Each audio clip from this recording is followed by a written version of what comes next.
Welcome back to the study of Ecclesiastes. This one's going to be about the Proverbs, because there's Proverbs in the book of Ecclesiastes, and the book of Proverbs comes right before the book of Ecclesiastes. And I think that's important. So we're going to look at both of these Proverbs in these two books, because one, of course, has got that ecclesiastical tinge to them. And then there's the book of Proverbs, which you may know better. So let's talk about that for a bit. Hi, I'm Pastor Brenda. Honored to meet you in this space. If you're liking this series, hit subscribe, hit like, and let's keep meeting in this space, all right? All right. Like I said, Proverbs is that book right before the Ecclesiastes. Before that book is Psalms, which is one of my favorite books in the Bible. So you got Psalms, Proverbs, Ecclesiastes, and then before all that is the book of Job. These are all considered the wisdom books in the Old Testament.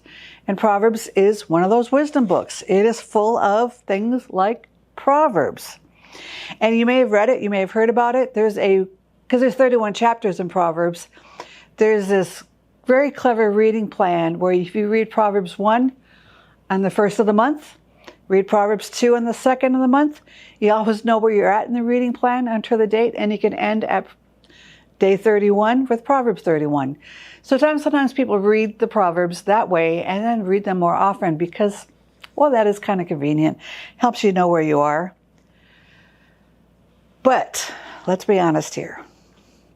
Have you ever read the Proverbs and felt like this is not how life really is? I mean, these are clever and they make sense, and then you realize, this is not true in my life. This is not true in people I'm watching.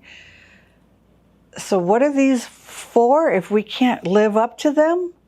Because life has not turned out the way Proverbs says it will. Well, let's talk about that. Proverbs is written for when life does work out. Proverbs, I think, overreaches. There is no way possible that if you do this from Proverbs, that your life will give you that. It's a lot of do this and do that.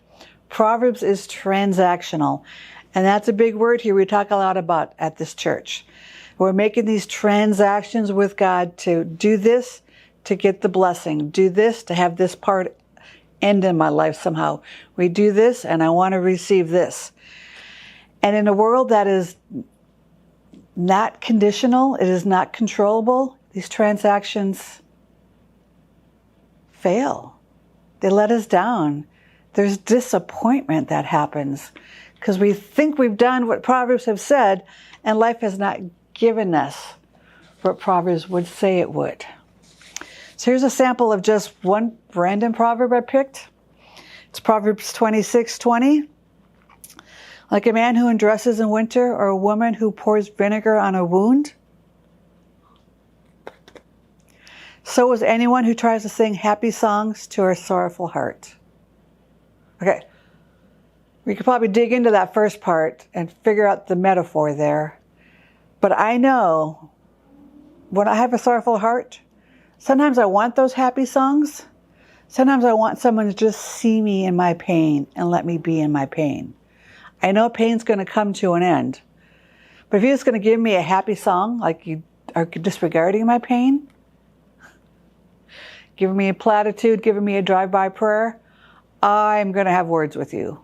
This proverb, okay? Here's a more famous proverb that's got a lot of pain attached to it, especially if you're a parent. I'm a parent of some older adults now. Proverbs 22:6. Direct your children unto the right path, and when they are older, they will not leave it. How true has this been?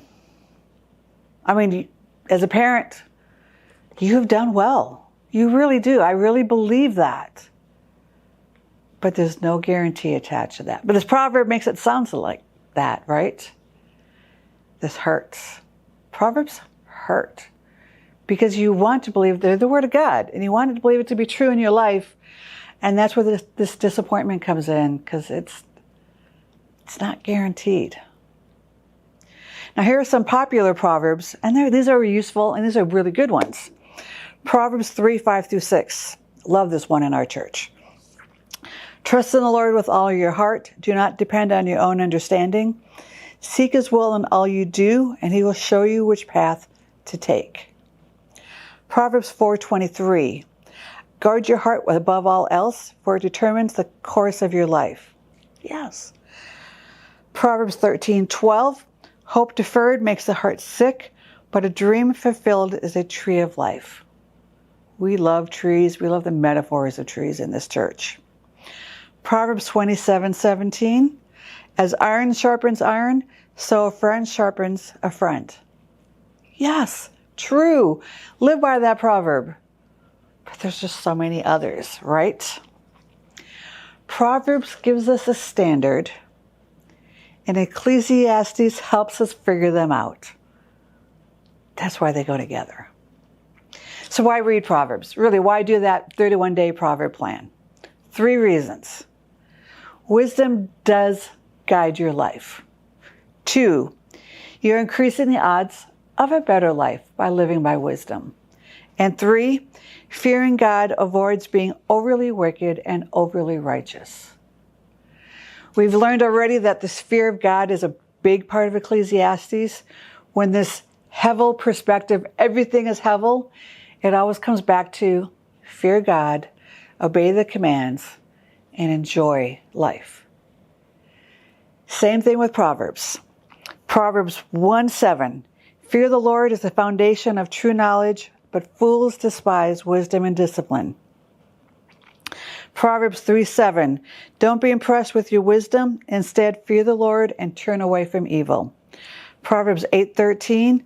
All who fear the Lord will hate evil. That verse meant so much to me in the 80s. Whew. Proverbs 16:6. By fearing the Lord, people avoid evil. 15 times we find this phrasing in the book of Proverbs. There's a reason for it, and there's a reason why it follows us into Ecclesiastes. There's a reason why it becomes the end message the author wants to give us. This is how we deal with the Hevel, the meaninglessness in our life, this principle. We're going to keep talking about that in this series. So why do we need to learn this wisdom from God? Let me give you 3 reasons again. Because life is a broken road of faith. It is hard. With God, you have the chance to know that you are loved, therefore you are worthy and valuable. You are purposed before you understood you were purposed. 2, Christian values give you the direction to know how to live better and resist temptation. Temptations with their immediate gratification are attractive to people with pain and rage. And 3, a Christian perspective is outward focused versus victimhood perspective, which is inward focused. With the love of a God who pursues you, it is hard to remain a victim to your life. You desire to overcome. Now, like I referenced, Ecclesiastes is full of Proverbs too. One-liner Proverbs, very similar to the book of Proverbs. But they have this ecclesiastical tinge to them. They're a little bit more Ecclesiastes with what to do with all this Hevel. Then you get these Proverbs. We're going to look at these again in this series. This one's a favorite, at least in our church. Ecclesiastes 9:4. There's hope only for the living. As they say, it's better to be a live dog than a dead lion. Now let's talk about this one. I hope you gathered with your people, your roommates, your family, your small group to have this conversation. First question, how does a dead lion feel and how does a live dog feel? Fun, right? Talk about that.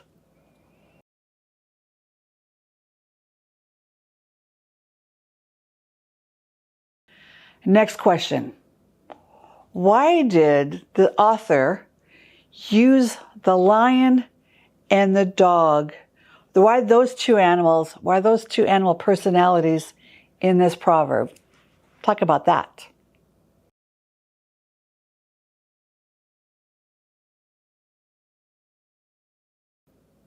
And then one last question about this proverb. What is this proverb now really actually saying?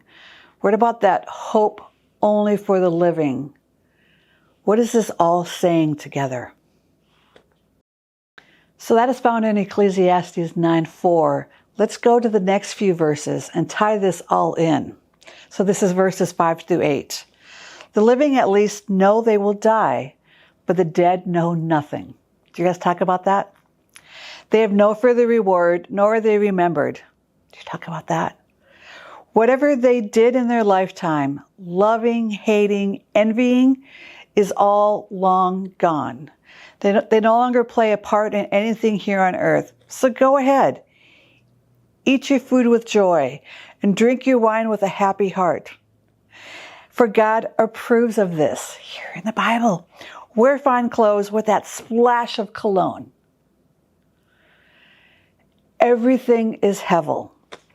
Everything under the sun is temporary, elusive, and really beyond our ultimate control.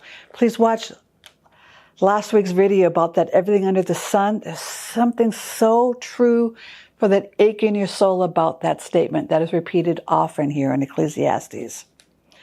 Our accomplishments, grudges, joys, and sorrows do not last in the same way that we might hope. Life is fragile and fleeting, and nothing we cling to is permanent. Again, everything is Hevel. It's smoke.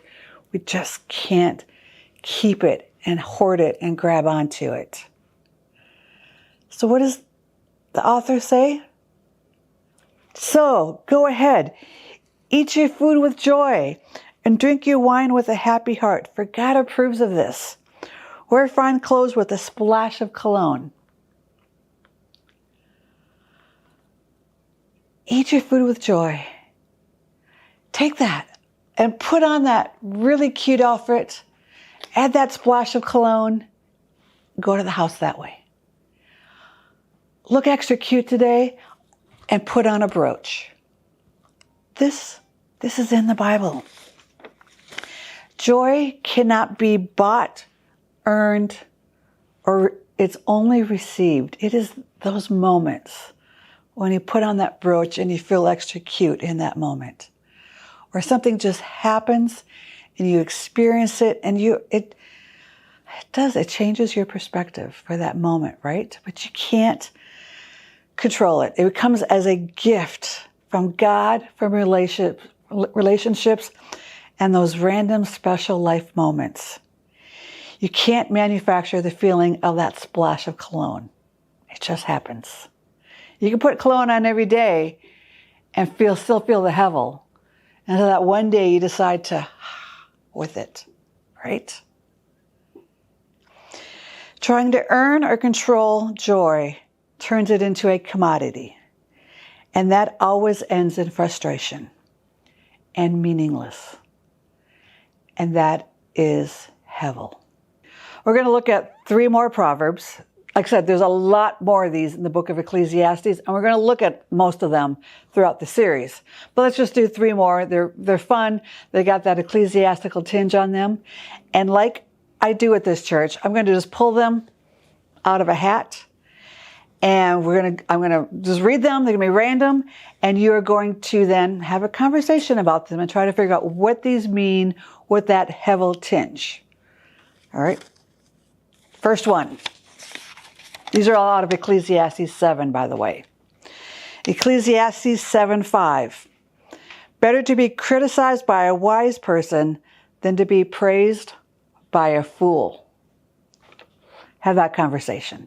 I'll read it one more time. Better to be criticized by a wise person than to be praised by a fool. Go.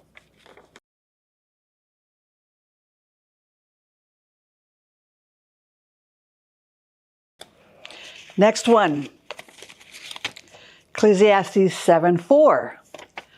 A wise person thinks a lot about death, while a fool thinks only about having a good time. Talk about that.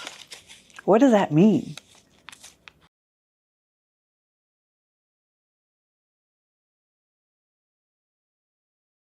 The third one and last one. Again, Ecclesiastes 7:1. A good reputation is more valuable than costly perfume. And the day you die is better than the day you are born. Ooh. What does that mean? Have that conversation.